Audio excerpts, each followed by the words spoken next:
ಈ ನಡುವೆ ದತ್ತ ಜಯಂತಿಗೆ ತೆರೆ ಬಿದ್ದಿದೆ. ಸಾಕಷ್ಟು ಪ್ರತಿ ವರ್ಷವೂ ಕೂಡ ವಿವಾದಗಳಾಗ್ತಾ ಇದ್ದಿದ್ದು ಈ ಸರ್ತಿ ಶಾಂತಿಯುತವಾಗಿ ಮುಕ್ತಾಯವಾಗಿದೆ.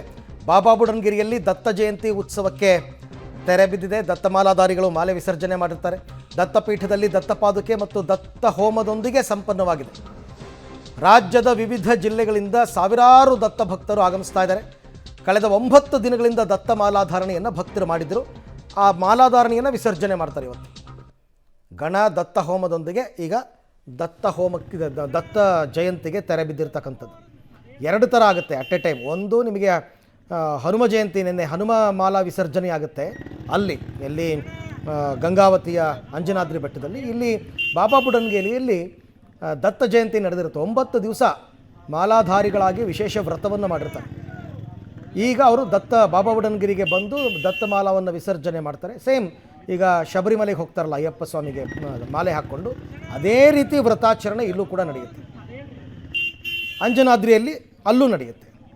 ಸೊ ಈಗ ಇದು ಯಾವುದೇ ವಿವಾದಗಳಿಲ್ಲದೆ ಸಂಪನ್ನ ಆಗಿದೆ.